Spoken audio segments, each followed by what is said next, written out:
This is going to shock everyone. I got kicked out of a Facebook group this week. She deserved it. I got into an argument with some woman who was complaining about the lack of storage on her RV. And everyone is giving her advice for all these tchotchkes and things to buy to store more stuff. And I said that my best piece of advice when you are setting an RV up, which is what's going on in Gamble right now, I'm getting it set up so I can go start the book tour. I said, when you start moving into an RV, whether it's full time or just for a weekend or whatever, pack it with everything that you think that you're going to need. And then go take out 90% of it. It is kind of ironic to me that when the mission is to simplify your life, to spend more time outdoors, to not have as much stuff with garages and attics and blah, blah, blah, blah, blah, that the first thing we do is find more ways to stuff more crap inside of these things. It's ridiculous when you see an RV at a park or on the highway, this big old guzzler, and then behind it they're towing a trailer which is full of their stuff, or there's extra storage on bumpers and overhead, and they're driving. The family is split up because dad is driving the RV and mom is driving a separate car that has more stuff in the back seat. Like, you just don't need it. I've come up with a list, which is sure to upset a lot of people, so this is going to be a lot of fun in the comment section, of things that are useless in an RV, and then things that I think are actually worth your money and space. Unlike so many channels, we are not going to treat this like a QVC, where the things I show you are products that were sponsored and given to me for free. Nope, it's not. This is a non-influencer channel. And let's start with the most stupid one. This is where half the internet's going to wet their bed. Solar. Look, you want to put one panel on the roof to control your lights and your 12-volt fridge? Fine. But we are still spending on these rigs all this money to fill the top with panels, and then stacks, entire pyramids worth of lithium-ion batteries. You're never going to get your money back on resale for that. And I understand that the whole argument is that it's quiet, and it is quiet. But I'd like to point out that the giant gas guzzler that you are driving that quiet thing in is not quiet and is probably burning a hole in the ozone. So, like, just really think about the efficacy of putting all these panels on something and you're still not going to be able to use climate control there. Yes, there were some RVs that came out during COVID that were the LI series, and you could run an air conditioner off of them for 6 hours. And I will just point out that practically all of those models have been discontinued. I wonder why. Tire pressure gauges. These come on a lot of consumer cars, like Bob, the Ram of God. He has a digital tire pressure monitoring system, and it's fantastic because on a truck, the tires are so enormous that if it's going flat, you really don't see it until like it's flat. So it will alert you if the air pressure in your tire is low. You can buy them on an RV. They're very pricey. They're about $600 to $650.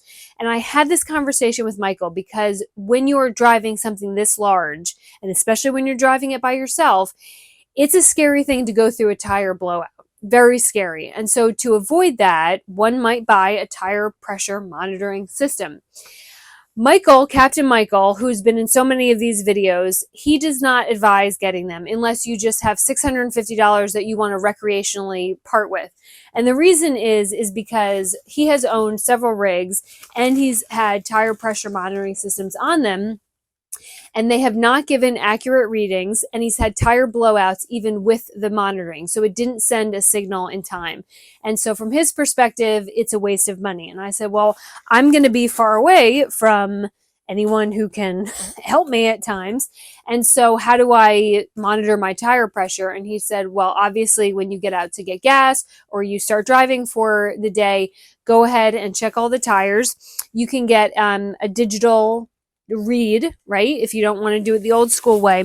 But this is worth every single penny in the world. This is a heavy duty air compressor.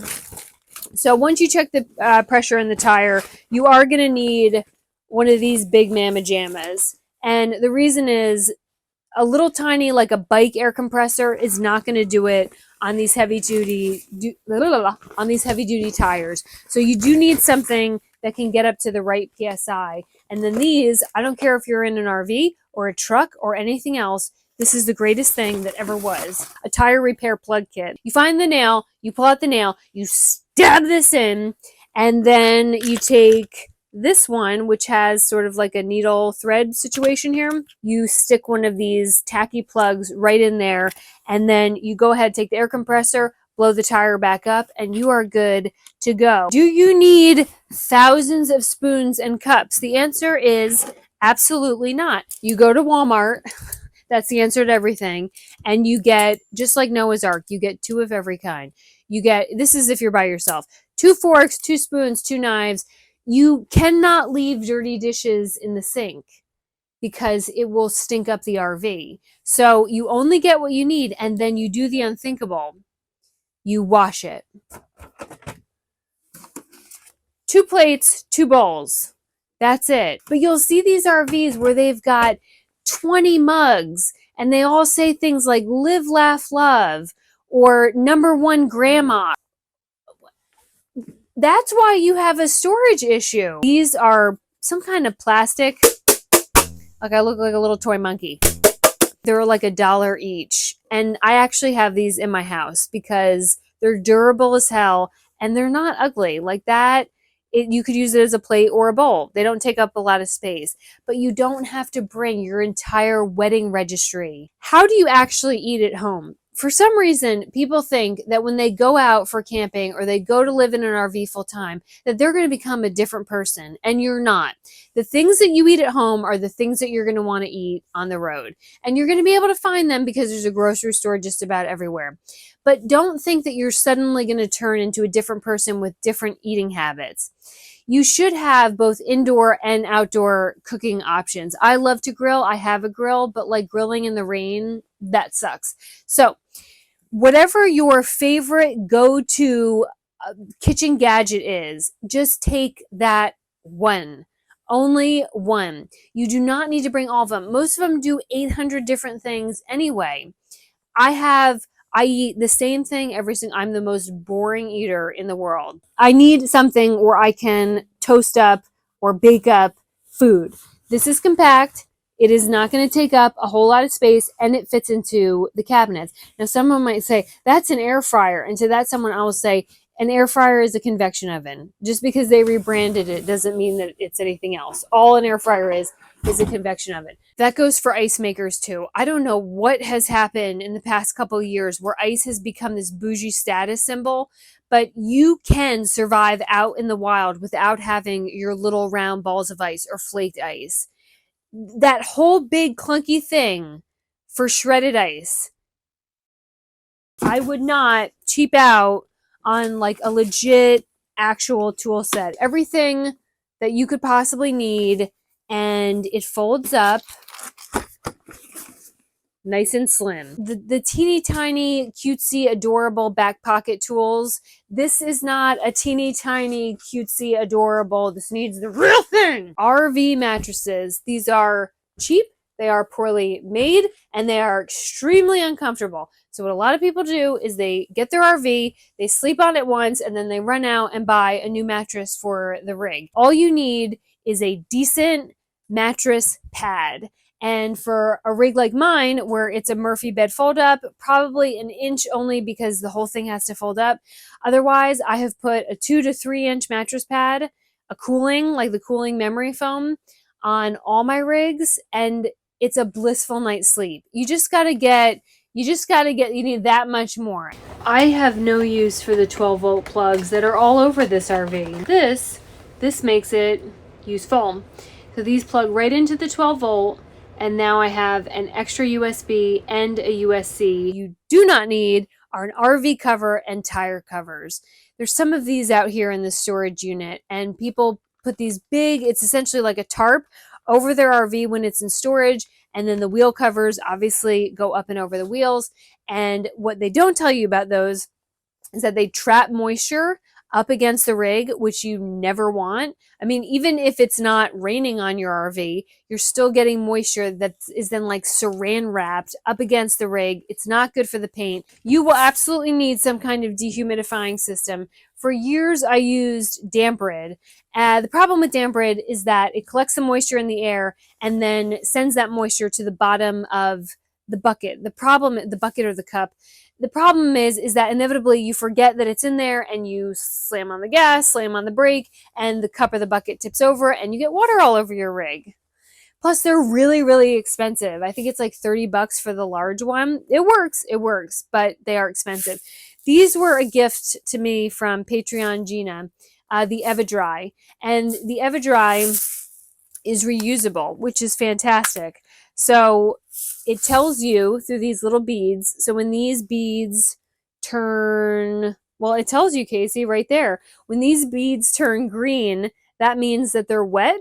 When the system is dry, which it is right now, they are orange. So it lets you know right there. And then when they do turn green, you plug it into a wall, and in overnight, it takes about overnight, this will dry out and then it's good to go again. But the fact that it's reusable saves a ton of money, and they work. RV toilet paper, absolutely not. I do not spend money on fancy RV toilet paper. I do not put toilet paper of any kind down into the black tank because you are just asking for some kind of problem. It will cause a clog, and it just makes cleaning out the black tank harder to do. So no to that. I use regular toilet paper, and then these are the trash bins I use for both the kitchen and for the bathroom. You line it with a plastic bag that you probably got at the grocery store, and you throw the toilet paper or anything else in here, bag it up, and toss it the next day. I have owned some of those big portable garbage bags, and they take up way too much space in an RV. A lot of them are collapsible, but you end up never collapsing them. They get really gross.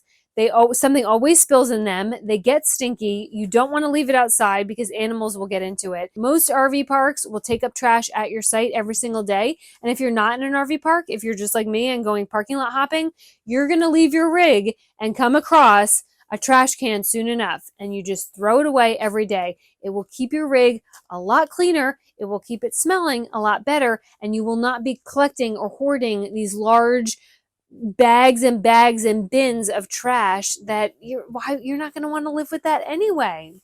Keep it small, keep it simple. I don't know why everyone needs to bring their entire wardrobe. I've seen several attempts at like shoe racks and shoe bins and things that hang in the shower that you stick the shoes in, and I just feel like shoes should never go past the front door because I was not raised in a barn, and these get stuck up against the wall. They're super lightweight. They're made out of plastic like everything else in an RV, but it keeps your shoes upright right near the door where you actually need them. If you try to sell an RV that's only a couple years old and all the faux leather is peeling off of it, they're going to want you to recover them, or you're not going to get as much money for your rig. These are seat covers, and these are going to protect the front seats. They're going to protect my investment. And then I also have cushion covers, and those are a fabric that is, yeah, it's a little absorptive,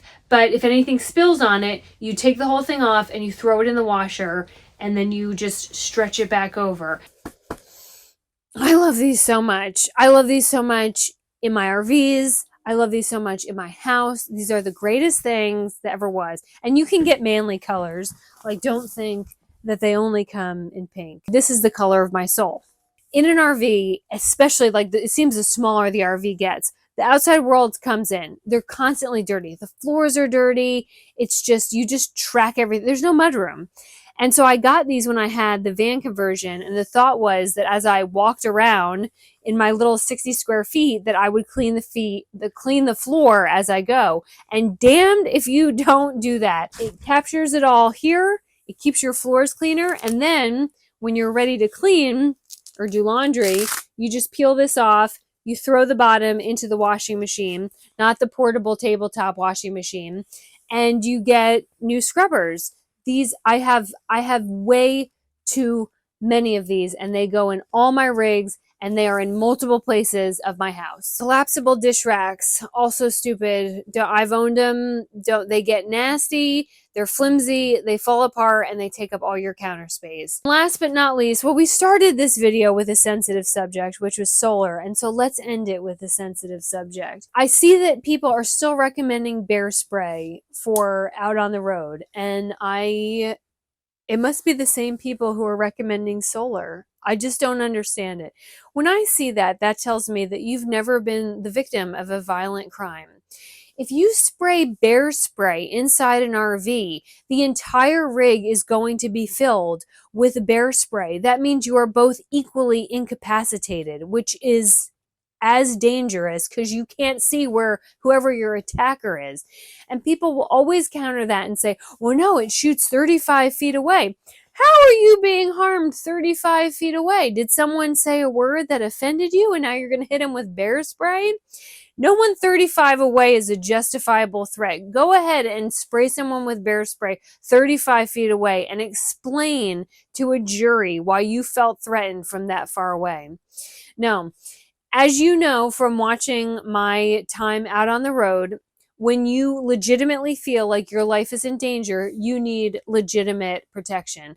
And people will always, oh, well, there's gun laws in every state of transporting. Look, look here, Patriot. I would much rather be tried by a jury than carried by 6 of my friends in a coffin. So I believe in real weapons. Now, this is problematic only in so much that they have to be close enough for me to use it. But if anybody is close enough that I feel like I have to use this, then I need something like this. Like, that's not someone saying words that hurt my feelings. Like, that's, you're in this rig or too close to me or touching me. The sprays, stop with the sprays. Stop with the little stun guns, all that. Sprays, you're too close and you're not going to have nearly enough time to wiggle around in your purse or find, line them up and get them right in the eyes. You're probably going to screw it up and spray both of you. And the stun guns are laughable because most people are wearing clothes. So you'd have to get through their jacket or through their jeans. You have to make a really strong skin contact on the consumer grade stun guns. And that's just, again, if you're threatening my life, if I feel like something like this is necessary, then it probably is. And when you are a hashtag solo female traveler, enough with the cutesy little personal protection devices. Like, get something that's actually going to save your life. So there you have it, America. You've learned a lot. You've learned where to put your toilet paper. You've learned that you don't need 800 kitchen devices. Keep it simple. You're out there to travel, and then keep a bunch of weapons on hand. And that's it. That's all you need. Have fun.